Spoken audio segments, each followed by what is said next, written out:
KMIC KMIC KMIC KMIC KMIC News KMIC News KMIC News KMIC News KMIC News KMIC News KMIC News KMIC News നാടിന്റെ ചലനങ്ങൾ കൺമുന്നിൽ കാണാം വാർത്താവിശേഷത്തിൻ ചെപ്പു തുറക്കാം KMIC News KMIC News. അസ്സലാമു അലൈക്കും വറഹ്മത്തുള്ളാഹി വബറകാതുഹു. Kerala Malabar Islamic class room KMIC TV പ്രേക്ഷകർക്കും റേഡിയോ ശ്രോതാക്കൾക്കും KMIC ന്യൂസിലേക്ക് സ്വാഗതം. വാർത്തകൾ വായിക്കുന്നത് ജലീൽ മടവൂർ. പ്രധാന വാർത്തകൾ. കരിപ്പൂർ വിമാനത്താവളത്തെ തകർക്കരുത്, ജനകീയ സമരങ്ങൾക്ക് ഐക്യദാർഢ്യം, കാന്തപുരം AP അബൂബക്കർ മുസ്ലിയാർ. നവലോകത്തിനായി കൈകോർക്കാം, SSF ക്യാമ്പസ് അംഗത്വകാലത്തിന് തുടക്കമായി. SSF ക്യാമ്പസ് കോൺഫറൻസ് പ്രഖ്യാപന സമ്മേളനം നാളെ പൂക്കോട്ടൂരിൽ. സമരപോരാട്ട ഭൂമി ഒരുങ്ങിക്കഴിഞ്ഞു. SYS ടെക്നിക്കൽ ട്രെയിനിംഗ് നാളെ. ഇത്തവണ മെമ്പർഷിപ്പ് ക്യാമ്പയിന് മൊബൈൽ ആപ്ലിക്കേഷനും. വിചാരണ ജയിലിലേക്ക് മാറ്റണം, അബ്ദുൽ നാസർ മഅദനിയുടെ ആവശ്യം സുപ്രീംകോടതി തള്ളി. എന്തുകൊണ്ട് മീനും മുട്ടയും ഒന്നും നിരോധിക്കുന്നില്ലെന്ന് സർക്കാരിനോട് കോടതി. തെരുവുനായ വിരോധികളും തെരുവുനായ പ്രേമികളും സെക്രട്ടേറിയറ്റിനു മുന്നിൽ കൊമ്പുകോർത്തു.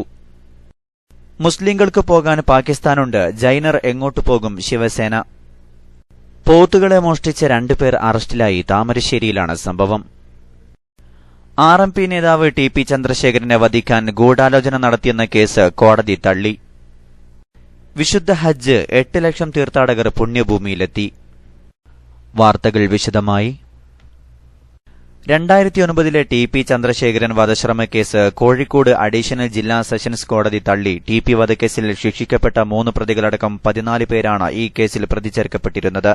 2009 ചേമ്പാലിൽ വെച്ച് TP ചന്ദ്രശേഖരനെ കൊലപ്പെടുത്താൻ ശ്രമിച്ചുവെന്നാണ് കേസ്.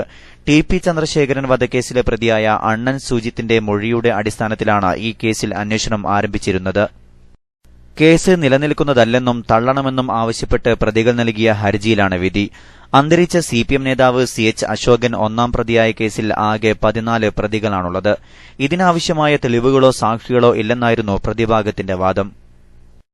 ബാംഗ്ലൂരു സ്ഫോടനക്കേസിലെ വിചാരണ ജയിലിലേക്ക് മാറ്റണമെന്ന അബ്ദുൽ നാസർ മഅദനിയുടെ ആവശ്യം സുപ്രീംകോടതി തള്ളി. മഅദനി ഇപ്പോൾ കഴിയുന്ന പരപ്പന അഗ്രഹാര ജയിലിലേക്ക് മാറ്റണമെന്നായിരുന്നു ആവശ്യം. എന്നാൽ നിലവിലെ കോടതി പ്രത്യേക കോടതിയാക്കി വിജ്ഞാപനം പൂർത്തിയാക്കിയതായി കർണാടക സർക്കാർ കോടതിയെ അറിയിക്കുകയായിരുന്നു. വിചാരണ വേഗത്തിലാക്കാൻ കോടതി കർണാടക സർക്കാരിന് നിർദ്ദേശം നൽകി. വിചാരണ നീളുന്നതായി മഅദനി കോടതിയെ അറിയിച്ചിരുന്നു. പുലർച്ചെ 2 മണിക്ക് ഫോണിൽ വിളിച്ചത് എടുക്കാത്തതിന് ഭാര്യയുടെ മൂക്ക് യുവാവ് കടിച്ചു മുറിച്ചു തിന്നു. കിഴക്കൻ ചൈനയിലെ ഷാൻഡോങ്ങിലാണ് സംഭവം. സമീപത്തെ സ്ഥാപനത്തിൽ രാത്രി ഡ്യൂട്ടിയിലായിരുന്നതിനാൽ ഫോൺ എടുക്കാനാവാതെ വന്നതാണ് യാങ് എന്ന് പോലീസ് പരിചയപ്പെടുത്തിയ യുവതിക്ക് വിനയായത്. പിറ്റേന്നു രാവിലെ സ്ഥാപനത്തിലെത്തിയ യുവാവ് ഇവരെ വിളിച്ചുവരുത്തി ചുവരിലേക്ക് ചേർത്തുപിടിച്ച് മൂക്ക് കടിച്ചെടുത്ത് വിഴുങ്ങുകയായിരുന്നു. മൂക്കിന്റെ 3/4 ഭാഗവും ഇയാൾ കടിച്ചെടുത്തതായി ആശുപത്രി വൃത്തങ്ങൾ പറഞ്ഞു. ഗുരുതര പരിക്കേറ്റതിനാൽ ഒന്നിലേറെ ശസ്ത്രക്രിയകൾ നടത്തിയാലേ മൂക്ക് സാധാരണ നിലയിലാകൂ. ജൈനമത വിശ്വാസികളുടെ ഉത്സവത്തോടനുബന്ധിച്ച് മുംബൈയിൽ മാംസാഹാരം നിരോധിച്ചതിനെതിരെ ശിവസേന മുഖപത്രം സാമ്നയുടെ രൂക്ഷ പ്രതികരണം. മുഖപ്രസംഗത്തിൽ ജൈനമത വിശ്വാസികളെ ഭീഷണിപ്പെടുത്തുകയും പരിഹസിക്കുകയും ചെയ്യുന്നുണ്ട്. മുസ്ലിങ്ങൾക്ക് പോകാൻ പാകിസ്ഥാനെങ്കിലുമുണ്ട്, എന്നാൽ ജൈനർ എങ്ങോട്ടു പോകുമെന്ന് പത്രം ചോദിക്കുന്നു. ഇത്തരം ആവശ്യങ്ങൾ തങ്ങളെക്കൊണ്ട് ഉന്നയിപ്പിക്കരുത്. അത്തരമൊരു ഘട്ടം വന്നാൽ അതിന് ഇറങ്ങിത്തിരിക്കുമെന്നും പത്രം ഭീഷണി മുഴക്കുന്നു. ജൈനമതക്കാരുടെ ഉത്സവമായ പര്യൂഷൻ പർവയുടെ ഭാഗമായി മുംബൈ കോർപ്പറേഷൻ പരിധിയിൽ മാംസാഹാരം നിരോധിച്ചിരുന്നു. ഇതാണ് ശിവസേനയെ പ്രകോപിപ്പിച്ചത്. മാട്ടിറച്ചി നിരോധം ജമ്മു കാശ്മീരിൽ വരെ എത്തിനിൽക്കെ മഹാരാഷ്ട്ര സർക്കാരിനെ ചോദ്യം ചെയ്ത് കോടതി. ജൈനമത വിശ്വാസികളുടെ ഉത്സവത്തോടനുബന്ധിച്ച് മഹാരാഷ്ട്ര സർക്കാർ ഏർപ്പെടുത്തിയ മാംസം നിരോധനത്തിന്റെ പശ്ചാത്തലത്തിലാണ് കോടതി രംഗത്തെത്തിയത്. എന്തുകൊണ്ട് മീനും മുട്ടയുമൊന്നും നിരോധിക്കുന്നില്ലെന്നായിരുന്നു കോടതിയുടെ ചോദ്യം. ഭരണകക്ഷിയായ BJPയുടെ ഭാഗമായ ശിവസേനയും മാംസനിരോധനത്തിനെതിരെ രംഗത്തെത്തിയതോടെ മട്ടൻ വ്യാപാരികളാണ് സർക്കാർ ഉത്തരവിനെതിരെ കോടതിയെ സമീപിച്ചത്. മുംബൈയിൽ ജൈനമതക്കാരുടെ എണ്ണം കുറവാണെങ്കിൽ പോലും മതവികാരങ്ങൾ മാനിക്കേണ്ടതുണ്ടെന്നാണ് സർക്കാരിന്റെ വാദം. എന്നാൽ മട്ടനിലും ചിക്കനിലും മാത്രമായി എന്തുകൊണ്ട് നിരോധം ഒതുങ്ങിയെന്ന് കോടതി ചോദിച്ചു. നമ്മുടെ ചിന്താഗതികൾ മാറേണ്ടതുണ്ട്. എന്തുകൊണ്ടാണ് മീനും മുട്ടയും മത്സ്യവും നിരോധിക്കാത്തതെന്ന് അറിയാനുള്ള അവകാശമുണ്ടെന്ന് കോടതി ചൂണ്ടിക്കാട്ടി. മീനിനെ വെള്ളത്തിൽ നിന്നുമെടുത്താൽ ഉടൻ തന്നെ ചാകുമെന്നും അതിനെ കശാപ്പ് ചെയ്യുന്നതിനോട് താരതമ്യം ചെയ്യാൻ കഴിയില്ലെന്നുമായിരുന്നു സർക്കാരിന്റെ മറുപടി. പൌരന്റെ ആഹാരശൈലി അടക്കമുള്ള ജീവിതരീതികളിൽ ഭരണകൂടത്തിന്റെ നിയന്ത്രണത്തെ ചോദ്യം ചെയ്തായിരുന്നു വ്യാപാരികൾ കോടതിയെ സമീപിച്ചത്. കഴിഞ്ഞ ദിവസം നിരോധത്തിനെതിരെ രംഗത്തുവന്ന ശിവസേന തെരുവിൽ മാംസം വിതരണം ചെയ്ത് പ്രതിഷേധിച്ചിരുന്നു. തെരുവുനായ അനുകൂലികളും തെരുവുനായ പ്രതികൂലികളും സെക്രട്ടേറിയറ്റിനു മുന്നിൽ ഒത്തൊരുമിച്ചപ്പോൾ എന്ത് സംഭവിച്ചു? വിശദമായ റിപ്പോർട്ടിലേക്ക്. തെരുവുനായ്ക്കളെ സംരക്ഷിക്കണമെന്നാവശ്യപ്പെട്ട് നായപ്രേമികളും നായ്ക്കളെ അമർച്ച ചെയ്യണമെന്നാവശ്യപ്പെട്ട് ഒരു വിഭാഗവും സെക്രട്ടേറിയറ്റിനു മുന്നിലെത്തിയപ്പോൾ അരങ്ങേറിയത് നാടകീയ രംഗങ്ങൾ. തെരുവുനായ്ക്കളുടെ സംരക്ഷണം ആവശ്യപ്പെട്ട് animal protection forum, house charitable organisation എന്നീ സംഘടനകൾ സംയുക്തമായാണ് സമരത്തിനെത്തിയത്. തലസ്ഥാനത്തെക്കുറിച്ച് വ്യക്തമായ ധാരണയില്ലാത്ത ഇതര സംസ്ഥാന ആക്ടിവിസ്റ്റുകൾ നടത്തിയ പ്രസംഗം ചിരിക്ക് വക നൽകി. തലസ്ഥാനത്ത് തെരുവുനായ്ക്കളെ മഷിയിട്ട് നോക്കിയാൽ കാണാനില്ല എന്നായിരുന്നു ഒരു പ്രവർത്തകയുടെ പരിദേവനം. അതിനാൽ നായക്കുട്ടിയുടെ ബൊമ്മയും വാങ്ങിയാണ് താൻ സമരത്തിനെത്തിയതെന്ന് അവർ പറഞ്ഞു. കാണികൾക്ക് മുന്നിൽ ബൊമ്മയെ കൊഞ്ചിക്കാനും മറന്നില്ല. ഇവിടുള്ള നായ്ക്കളെ കൊന്ന് തായ്ലൻഡിലേക്ക് അയക്കുകയാണെന്നായിരുന്നു മറ്റൊരു പ്രവർത്തകയുടെ കമന്റ്. കോയമ്പത്തൂരിൽ നായ്ക്കളെ എത്തിച്ചാൽ സംരക്ഷിക്കാമെന്നും അവർ അവകാശപ്പെട്ടു. അതേസമയം നായ്ക്കളുടെ കടിയേറ്റ വഴിയാത്രക്കാരൻ ആക്രോശിച്ച് ഇവർക്കു നേരെ പാഞ്ഞെടുത്തു. രാത്രി 10 മണിക്കു ശേഷം നഗരത്തിലിറങ്ങിയാൽ കാണാം നായ്ക്കളുടെ പ്രേമം എന്നായിരുന്നു ഒരാളുടെ കമന്റ്. നായ കടിച്ചു കീറിയ കുഞ്ഞിന്റെ ചിത്രവുമായി കുറച്ചുപേർ സമരക്കാർക്കു നേരെ തിരിഞ്ഞു. തുടർന്ന് ഇരുകൂട്ടരും തമ്മിൽ വാക്കേറ്റമായി. സംഘർഷത്തിന്റെ വക്കോളം എത്തിയെങ്കിലും പ്രവർത്തകരിൽ ചിലർ ഇടപെട്ട് രംഗം ശാന്തമാക്കി. നായസ്നേഹികളുടെ സമരം കൃഷ്ണാർജുൻ ഉദ്ഘാടനം ചെയ്തു. അതേസമയം നായപ്രേമികളുടെ കാപട്യത്തിൽ പ്രതിഷേധിച്ച് Karunya rural cultural development charitable society പ്രവർത്തകർ വായ മൂടിക്കെട്ടി പ്രകടനവും നായസ്നേഹികളുടെ സമരപ്പന്തലിലേക്ക് മാർച്ചും നടത്തി. പോത്തുകളെ മോഷ്ടിച്ച 2 പേർ അറസ്റ്റിലായി. മോഷ്ടിച്ച പോത്തുകളുമായി 2 പേരെ താമരശ്ശേരി പോലീസും നാട്ടുകാരും ചേർന്നാണ് പിടികൂടിയത്. താമരശ്ശേരി പെരുമ്പള്ളി അപ്പുറത്തുപോയിൽ കോയ ഷംനാസ്, പുതുപ്പാടി ഇങ്ങാപ്പുഴ പനന്തോട്ടത്തിൽ അമീർ എന്നിവരാണ് പിടിയിലായത്. പുല്ലാളൂർ തച്ചൂർ മുഹമ്മദിന്റെ പറമ്പിൽ നിന്ന് ബുധനാഴ്ച പുലർച്ചെ 2 പോത്തുകളെ മോഷ്ടിച്ച് ഗുഡ്സ് ഓട്ടോയിൽ കയറ്റി ഇങ്ങാപ്പുഴ ഭാഗത്തെത്തിക്കുകയായിരുന്നു. ഇവരെ പിന്തുടർന്ന നാട്ടുകാരും താമരശ്ശേരി പോലീസും ചേർന്ന് ഇങ്ങാപ്പുഴ ഭാഗത്ത് വെച്ചാണ് പിടികൂടിയത്. പ്രതികളെയും പോത്തുകളെയും കാക്കൂർ പോലീസിന് കൈമാറി. പ്രതികളെ കോടതിയിൽ ഹാജരാക്കി 14 ദിവസത്തേക്ക് റിമാൻഡ് ചെയ്തു. പ്രശസ്ത വ്യക്തികൾക്ക് മാത്രം ഫേസ്ബുക്ക് നൽകിയിരുന്ന വെരിഫൈഡ് പേജ് ഇനി മാധ്യമപ്രവർത്തകർക്കും ലഭിക്കും. ഔദ്യോഗിക ബ്ലോഗിലൂടെയായിരുന്നു ഫേസ്ബുക്കിന്റെ പ്രഖ്യാപനം. വെരിഫൈഡ് പേജുള്ളവർക്ക് ഫേസ്ബുക്കിന്റെ എല്ലാ സേവനങ്ങളും ഉപയോഗിക്കാം. വെരിഫിക്കേഷൻ നിങ്ങളുടെ ഫേസ്ബുക്ക് പേജ് പിന്തുടരുന്നവർക്ക് കൂടുതൽ കൃത്യത നൽകാൻ ഇത് സഹായിക്കുമെന്ന് ബ്ലോഗ് പറയുന്നു. വെരിഫൈഡ് പേജുള്ള മാധ്യമപ്രവർത്തകർക്കും പൊതുപ്രവർത്തകർക്കും തത്സമയ വീഡിയോ സേവനം ലഭിക്കും. വെരിഫൈഡ് പേജുള്ളവർക്ക് iOSലെ ലൈവ് ബ്ലോഗിംഗ് ആപ്പായ ഫേസ്ബുക്ക് മെൻഷൻസ് ഉപയോഗപ്പെടുത്താം. ഗൾഫ് വാർത്തകൾ. നാടിന്റെ ചലനങ്ങൾ കൺമുന്നിൽ കാണാം. വാർത്താവിശേഷത്തിൻ ചെപ്പു തുറക്കാം. KMIC news, KMIC news. വിശുദ്ധ ഹജ്ജ് കർമ്മങ്ങൾ ആരംഭിക്കാൻ 10 ദിവസം ബാക്കി നിൽക്കെ 8 ലക്ഷം തീർത്ഥാടകർ പുണ്യഭൂമിയിലെത്തി. സൌദി പാസ്പോർട്ട് ഡിപ്പാർട്ട്മെന്റ് പുറത്തുവിട്ട കണക്കുപ്രകാരം ഇന്നലെ വരെ 7,96,581 ഹാജിമാരാണ് സൌദിയിലെത്തിയത്. ഇതിൽ 7,80,474 പേർ വ്യോമമാർഗവും 9,039 പേർ കരമാർഗവും 7,068 പേർ കടൽമാർഗവുമാണ് എത്തിച്ചേർന്നതെന്നും കണക്കുകൾ വ്യക്തമാക്കുന്നു. ഇന്ത്യയിൽ നിന്ന് ഇത്തവണ 1,36,020 പേർക്കാണ് ഹജ്ജിന് അവസരം ലഭിച്ചത്. ഇവരിൽ 60,000 പേർ ഇതിനകം മക്കയിൽ എത്തിക്കഴിഞ്ഞതായി ഇന്ത്യൻ കോൺസൽ ജനറൽ BS മുബാറക് പറഞ്ഞു. അറ്റ്ലസ് ഗ്രൂപ്പ് ചെയർമാൻ MM രാമചന്ദ്രന്റെ ജുഡീഷ്യൽ കസ്റ്റഡി സെപ്റ്റംബർ 29 വരെ നീട്ടി. UAEയിലെ 5 ബാങ്കുകൾ നൽകിയ പരാതിയിൽ ഓഗസ്റ്റ് 23-നാണ് ദുബായ് പോലീസ് അറ്റ്ലസ് രാമചന്ദ്രനെ അറസ്റ്റ് ചെയ്തത്. UAEയിലെ 15 ബാങ്കുകളിൽ നിന്ന് 550 ദശലക്ഷം ദിർഹം അഥവാ 900 കോടി രൂപ വായ്പ എടുത്ത് തിരിച്ചടച്ചില്ലെന്നാണ് രാമചന്ദ്രന് എതിരായ പ്രധാന പരാതി. വായ്പ നൽകിയവരിൽ 5 ബാങ്കുകളാണ് തിരിച്ചടവിന് വണ്ടിച്ചെക്ക് നൽകിയതായി പോലീസിൽ പരാതിപ്പെട്ടത്. രാമചന്ദ്രന്റെ ജാമ്യ ഹർജി തള്ളിയ ജഡ്ജി അബ്ദു മുഹ്സിൻ ഷീ 29 വരെ കസ്റ്റഡി നീട്ടി ഉത്തരവിട്ടു. കോടതിയിൽ രാമചന്ദ്രനെ ഹാജരാക്കിയിരുന്നു. 29-ന് വീണ്ടും ഹാജരാക്കാൻ ജഡ്ജി ഉത്തരവിട്ടു. രാമചന്ദ്രന് വേണ്ടി അഡ്വക്കേറ്റ് ഹമദ് അലി ഹാജരായി. ഇടവേളയ്ക്കു ശേഷം വാർത്തകൾ തുടരും.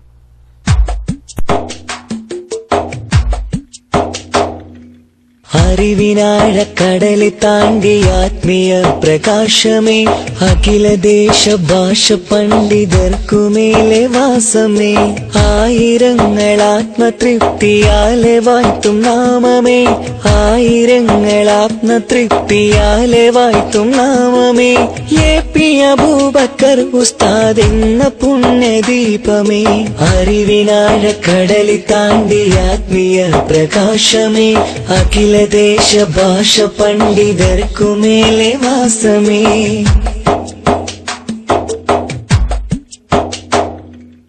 എന്നും യതീമിന് താങ്ങ് തണൽ വിരിച്ച വൃക്ഷമേ, എങ്ങുമെങ്ങും അറിവിൻ ഗോപുരങ്ങൾ തീർത്ത സത്യമേ,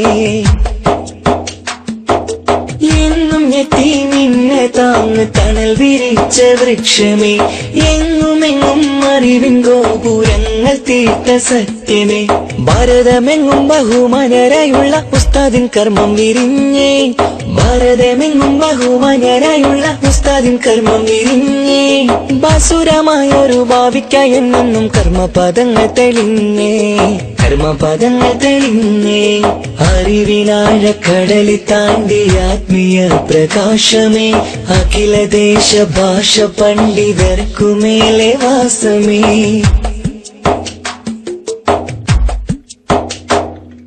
കാരന്തൂരിലെ മർക്കസിൽ അറിവിന്റെ മുത്തുകൾ പൂത്തേ, കാലഘട്ടത്തിനാകെ കൗതുക പൂക്കളായി വളർന്നേ, കാരന്തൂരിലെ മർക്കസിൽ അറിവിന്റെ മുത്തുകൾ പൂത്തേ. വാർത്തകൾ തുടരുന്നു. സംഘടനാ വാർത്തകൾ. ഗൾഫ് മലയാളികൾ വലിയ തോതിൽ ഉപയോഗിച്ചു വരുന്ന കരിപ്പൂർ എയർപോർട്ടിന്റെ പ്രവർത്തനത്തിന് തടയിടാൻ ചിലർ ശ്രമിക്കുന്നുവെന്ന സംശയത്തിന് ശക്തി പകരുന്ന ശ്രമങ്ങളാണ് വിമാനത്താവള അധികൃതർ നടത്തുന്നതെന്ന് അഖിലേന്ത്യാ സുന്നി ജമിയത്തുൽ ഉലമ general secretary Kanthapuram AP Aboobacker Musliyar ദുബൈയിൽ പറഞ്ഞു. കരിപ്പൂർ വിമാനത്താവളത്തെ തകർക്കാനുള്ള ശ്രമത്തിൽ നിന്ന് പിന്തിരിയണം. റൺവേ അറ്റകുറ്റപ്പണികളുടെ പേരിൽ എയർപോർട്ടിന്റെ പ്രവർത്തനം അനിശ്ചിതമായി നീട്ടിക്കൊണ്ടുപോവാനാണ് ശ്രമങ്ങൾ നടക്കുന്നത്. ഗൾഫ് മേഖലയിലേക്ക് ഏറ്റവും കൂടുതൽ യാത്രക്കാർ കരിപ്പൂർ എയർപോർട്ടിലൂടെയാണ് വന്നു പോകുന്നത്. അവർക്ക് ബുദ്ധിമുട്ട് വരാത്ത വിധത്തിൽ അറ്റകുറ്റപ്പണി നടക്കുന്ന സമയങ്ങളിൽ വലിയ വിമാനങ്ങൾക്ക് പകരം ചെറിയ വിമാനങ്ങൾ സർവീസ് നടത്താൻ അനുമതി നൽകേണ്ടതായിരുന്നു. വിവിധ വിമാന കമ്പനികൾ ഇതിന് സന്നദ്ധത പ്രകടിപ്പിച്ചിട്ടും എയർപോർട്ട് അധികൃതർ അത് പരിഗണിക്കാൻ തയ്യാറായില്ല എന്നാണ് വ്യക്തമാകുന്നത്. കരിപ്പൂരിനെ തകർക്കാനായി ബോധപൂർവമുള്ള ശ്രമമായി ഇതിനെ കാണേണ്ടതുണ്ട്. ഈ വർഷത്തെ ഹജ്ജ് സർവീസ് കരിപ്പൂരിൽ നിന്ന് നടത്താനായില്ല. മലബാർ മേഖലയിൽ നിന്നാണ് കൂടുതൽ ഹജ്ജ് യാത്രക്കാരുള്ളത്. അവർ ക്ലേശം സഹിച്ച് നെടുമ്പാശ്ശേരിയിൽ എത്തേണ്ടി വന്നത് നിർഭാഗ്യകരമാണ്. പ്രായം ചെന്നവർ ഇക്കൂട്ടത്തിൽ ഏറെയുണ്ടായിരുന്നു. കോടികൾ മുടക്കി കരിപ്പൂരിൽ പണികഴിപ്പിച്ച ഹജ്ജ് ഹൌസും അപ്രസക്തമാവും. ഈ സാഹചര്യത്തിൽ എയർപോർട്ടിന്റെ നവീകരണ പ്രവർത്തനങ്ങൾ യുദ്ധകാലാടിസ്ഥാനത്തിൽ പൂർത്തിയാക്കി യാത്രക്കാർക്ക് വേഗത്തിൽ തുറന്നുകൊടുക്കാൻ ശ്രമം നടത്തണമെന്ന് കാന്തപുരം ഉസ്താദ് ആവശ്യപ്പെട്ടു. കരിപ്പൂർ വിമാനത്താവളത്തെ ഇല്ലാതാക്കാനുള്ള ശ്രമത്തിനെതിരെ നിയമവിധേയമായി നടക്കുന്ന ബഹുജന സമരങ്ങൾക്ക് ഐക്യദാർഢ്യം അറിയിക്കുന്നതായും അദ്ദേഹം പറഞ്ഞു. എയർ ഇന്ത്യ അടക്കമുള്ള വിമാന കമ്പനികൾ നടത്തുന്ന സീസൺ കൊള്ള അവസാനിപ്പിക്കണമെന്നും അദ്ദേഹം ആവശ്യപ്പെട്ടു. പ്രധാനമന്ത്രി നരേന്ദ്രമോദിയെ സന്ദർശിച്ചപ്പോൾ ഇക്കാര്യം ഉണർത്തിയിരുന്നു. ഗൾഫ് മേഖലയിലെ അവധിക്കാലത്തും വിശേഷ ദിവസങ്ങളിലും നിറയെ യാത്രക്കാരുമായാണ് വിമാനങ്ങൾ സർവീസ് നടത്തുന്നത്. ഇതിലൂടെ തന്നെ കമ്പനികൾക്ക് ലാഭമുണ്ടാകും. യാത്രക്കാർ ഏറെയുള്ള സമയങ്ങളിൽ കൂടുതൽ വിമാനങ്ങൾ പറത്തി ബിസിനസ് വർദ്ധിപ്പിക്കുകയല്ലാതെ യാത്രക്കാരെ കഴുത്തറുക്കുന്ന സമീപനം ഒരിക്കലും അംഗീകരിക്കാനാകില്ല, അദ്ദേഹം വ്യക്തമാക്കി. SYS ടെക്നിക്കൽ ട്രെയിനിംഗ് നാളെ നടക്കും. ഇത്തവണ മെമ്പർഷിപ്പ് ക്യാമ്പയിന് മൊബൈൽ ആപ്ലിക്കേഷനും സഹായത്തിനെത്തും. വിശദമായ റിപ്പോർട്ടിലേക്ക്.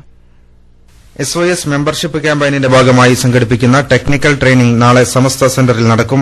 ഈ മാസം 21 മുതൽ 27 വരെ പ്രാദേശിക തലങ്ങളിൽ സുന്നി സംഘശക്തിയിൽ അംഗത്വമെടുത്തവരുടെ ഡാറ്റകൾ സൈറ്റിൽ അപ്ലോഡ് ചെയ്യുന്നതിനുള്ള സാങ്കേതിക പരിശീലനമാണ് മുഖ്യ അജണ്ട. മൊബൈൽ ആപ്ലിക്കേഷൻ ഉപയോഗിച്ചും കമ്പ്യൂട്ടർ വഴിയും അംഗങ്ങളുടെ ഫോട്ടോ ഉൾപ്പെടെ അപ്ലോഡ് ചെയ്യാനുള്ള സംവിധാനങ്ങളാണ് ഒരുക്കിയിരിക്കുന്നത്. ജില്ലാ, സോൺ ടെക്നിക്കൽ ചുമതലയുള്ളവർ, ജില്ലാ ഓഫീസ് സെക്രട്ടറിമാർ ഉൾപ്പെടെ 170 പേർ 2 ബാച്ചുകളിലായി നടക്കുന്ന ട്രെയിനിംഗിൽ പങ്കെടുക്കും. കോഴിക്കോട് ഒഴികെ കാസർഗോഡ്, കോഴിക്കോട് മുതൽ പാലക്കാട് വരെയുള്ള ജില്ലകളിലെ പ്രതിനിധികൾ കാലത്ത് 10 മണിക്കുള്ള പ്രഥമ ബാച്ചിലും മറ്റുള്ള ജില്ലാ പ്രതിനിധികൾ 2 മണിക്കുള്ള രണ്ടാം ബാച്ചിലുമാണ് പങ്കെടുക്കുക. സർക്കിൾ യൂണിറ്റ് പ്രതിനിധികൾക്കുള്ള ടെക്നിക്കൽ ട്രെയിനിംഗ് ഈ മാസം 25-നകം സോൺ കേന്ദ്രങ്ങളിൽ നടക്കും. State ED chairman Sayyid Thwaha സഖാഫിയുടെ അധ്യക്ഷതയിൽ സംഘടനാകാര്യ സെക്രട്ടറി വണ്ടൂർ അബ്ദുറഹ്മാൻ ഫൈസി ട്രെയിനിംഗ് പരിപാടി ഉദ്ഘാടനം ചെയ്യും. N Ali Abdulla, CP Saidalavi master, Majeed Kakkad, Muhammad Paravur എന്നിവർ നേതൃത്വം നൽകും. ട്രെയിനിംഗിൽ പങ്കെടുക്കുന്ന മുഴുവൻ പ്രതിനിധികളും ടാബ്ലറ്റോ ആൻഡ്രോയിഡ് മൊബൈൽ സെറ്റോ കൊണ്ടുവരണമെന്ന് technical training in charge PM Mustafa മാസ്റ്ററും M മുഹമ്മദ് സാദിഖും അറിയിച്ചു. Rafeeq Narikkuni, KMIC news, Kozhikode. നവലോകത്തിനായി കൈകോർക്കാം എന്ന പ്രമേയത്തിൽ SSF സംസ്ഥാനത്തെ പ്രൊഫഷണൽ ആർട്സ് ആൻഡ് സയൻസ് കോളേജുകളിൽ നടത്തുന്ന അംഗത്വകാല പ്രവർത്തനങ്ങൾക്ക് തുടക്കമായി. പോസ്റ്റർ, ലഘുലേഖ വിതരണം, കൊളാഷ് പ്രദർശനം, ഒപ്പ് ശേഖരണം, ലൈബ്രറി നവീകരണം തുടങ്ങി വിവിധ പദ്ധതികൾ ക്യാമ്പയിൻ കാലത്ത് നടക്കും. ആദ്യഘട്ടം പുതിയ അംഗങ്ങളെ കണ്ടെത്തുകയും തുടർന്ന് അംഗത്വ വിതരണം നടത്തുകയും ചെയ്യും. അംഗത്വ വിതരണോദ്ഘാടനം ഈ മാസം 16-ന് തളിപ്പറമ്പ് സർ സയ്യിദ് കോളേജിൽ SSF സംസ്ഥാന general secretary M Abdul Majeed നിർവഹിക്കും. ഈ മാസം 20-നകം അംഗത്വ വിതരണം പൂർത്തിയാക്കി യൂണിറ്റ് പുനഃസംഘടന നടത്തും. പ്രശസ്ത നബിവചന സമാഹാരമായ സഹീഹുൽ ബുഖാരിയുടെ മലയാളത്തിലെ ആദ്യത്തെ സമഗ്ര ഭാഷാന്തരം കാന്തപുരം AP അബൂബക്കർ മുസ്ലിയാർ അപ്പോളോ മൂസഹാജിക്ക് നൽകി പ്രകാശനം ചെയ്തു. വിശുദ്ധ ഖുർആൻ കഴിഞ്ഞാൽ ഇസ്ലാമിക ലോകത്ത് ഏറ്റവും പ്രാമാണികമായി കണക്കാക്കുന്നതാണ് ഇമാം ബുഖാരിയുടെ ഈ ഹദീസ് സമാഹാരം. ഇസ്ലാമിക് പബ്ലിഷിംഗ് ബ്യൂറോ അഥവാ IPB ആണ് പ്രസാധകർ. സ്വാദിഖ് അൻവരിയാണ് പരിഭാഷയും വ്യാഖ്യാനക്കുറിപ്പുകളും തയ്യാറാക്കിയത്. കാരന്തൂർ മർക്കസിൽ നടന്ന ചടങ്ങിൽ സയ്യിദ് അലി ബാഫഖി തങ്ങൾ, ന്യൂനപക്ഷ ക്ഷേമ മന്ത്രി മഞ്ഞളാംകുഴി അലി, N അലി അബ്ദുള്ള, മജീദ് കക്കാട്, സുലൈമാൻ സഖാഫി മാളിയേക്കൽ, NV അബ്ദുറസാഖ് സഖാഫി തുടങ്ങിയ പ്രമുഖർ സംബന്ധിച്ചു. സമസ്ത കേരള സുന്നി വിദ്യാഭ്യാസ ബോർഡ് സെക്രട്ടേറിയറ്റ് യോഗം നാളെ രാവിലെ 11 മണിക്ക് കോഴിക്കോട് സമസ്ത സെന്ററിൽ ചേരും. അംഗങ്ങൾ കൃത്യസമയത്ത് യോഗത്തിൽ സംബന്ധിക്കണമെന്ന് സെക്രട്ടറി അറിയിച്ചു. SSF മലപ്പുറം ജില്ലാ ക്യാമ്പസ് കോൺഫറൻസിന്റെ പ്രഖ്യാപന സമ്മേളനം നാളെ പൂക്കോട്ടൂരിൽ നടക്കും. 1921 യുദ്ധ സ്മാരകത്തിൽ നടക്കും. വൃത്തികേടിന്റെ ആഘോഷങ്ങളാൽ ജീവനുകൾ പോലും ചിതറിത്തെറിപ്പിക്കുന്ന പുതിയ കാല ക്യാമ്പസ് പരിസരത്ത് തിരുത്തിന്റെ സമരജ്വാലയേന്തിയാണ് പ്രഖ്യാപന സമ്മേളനം നടക്കുക. വിവേകം നഷ്ടപ്പെട്ട യുവതയുടെ രാപ്പകലുകൾ കാട്ടാളത്തമായി മാറുകയാണ്. അറിവും വായനയും പഠനവും സമൂഹത്തിന്റെ നന്മയ്ക്കായി കാണുന്ന തലമുറയാണ് SSF സമർപ്പിക്കുക. അരാഷ്ട്രീയവൽകൃത ക്യാമ്പസുകൾ ധർമ്മവിപ്ലവത്തിന്റെ പുതുയുഗ പിറവിക്കുള്ള ചുവടായി ക്യാമ്പസ് സമ്മേളനം മാറും. പൂക്കോട്ടൂർ യുദ്ധസ്മാരകത്തിൽ നടക്കുന്ന പ്രഖ്യാപന സമ്മേളനത്തിൽ ജില്ലയിലെ professional arts and science parallel കോളേജുകളിലെ വിദ്യാർത്ഥികൾ പങ്കെടുക്കും. ജില്ലയിലെ സമരപോരാളികളെ വരവേൽക്കാൻ മാപ്പിള മലബാറിന്റെ പോരാട്ട ഭൂമിക ഒരുങ്ങിക്കഴിഞ്ഞു. മലപ്പുറത്തെ പ്രാസ്ഥാനിക കൂട്ടായ്മയുടെ നിറസാന്നിധ്യത്തിലാണ് വിദ്യാർത്ഥികളെ സ്വീകരിക്കാൻ തയ്യാറായിരിക്കുന്നത്. ക്യാമ്പസ് കോൺഫറൻസ് പ്രഖ്യാപന സമ്മേളനം പ്രശസ്ത എഴുത്തുകാരൻ P സുരേന്ദ്രൻ ഉദ്ഘാടനം ചെയ്യും. SSF മലപ്പുറം ജില്ലാ പ്രസിഡന്റ് M ദുൽഫുഖാർ അലി സഖാഫി അധ്യക്ഷത വഹിക്കും.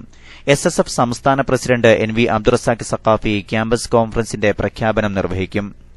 DDE മലപ്പുറം P സഫറുള്ള മുഖ്യ അതിഥിയായിരിക്കും. അവസാനമായി പ്രധാന വാർത്തകൾ ഒരിക്കൽ കൂടി. കരിപ്പൂർ വിമാനത്താവളത്തെ തകർക്കരുത്, ജനകീയ സമരങ്ങൾക്ക് ഐക്യദാർഢ്യം, കാന്തപുരം AP അബൂബക്കർ മുസ്ലിയാർ.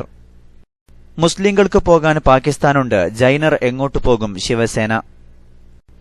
എന്തുകൊണ്ട് മീനും മുട്ടയും ഒന്നും നിരോധിക്കുന്നില്ലെന്ന് സർക്കാരിനോട് കോടതി.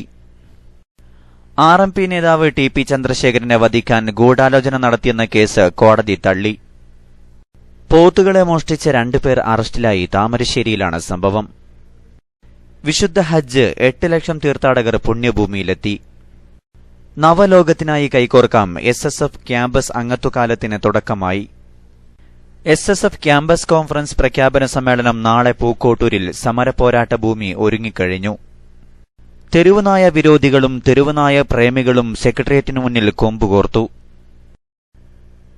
SYS ടെക്നിക്കൽ ട്രെയിനിംഗ് നാളെ. ഇത്തവണ മെമ്പർഷിപ്പ് ക്യാമ്പയിന് മൊബൈൽ ആപ്ലിക്കേഷനും. ഇതോടെ KMIC ന്യൂസ് ബുള്ളറ്റിൻ സമാപിക്കുന്നു. അടുത്ത ന്യൂസ് ബുള്ളറ്റിൻ സൌദി സമയം രാത്രി 10:30-ന്, തുടർന്ന് നാളെ വൈകിട്ട് ഇന്ത്യൻ സമയം 7 മണിക്ക്. ന്യൂസുകൾ അയക്കേണ്ട വിലാസം KMIC newstime@gmail.com. അസ്സലാമു അലൈക്കും വറഹ്മത്തുള്ളാഹി വബറകാതുഹു.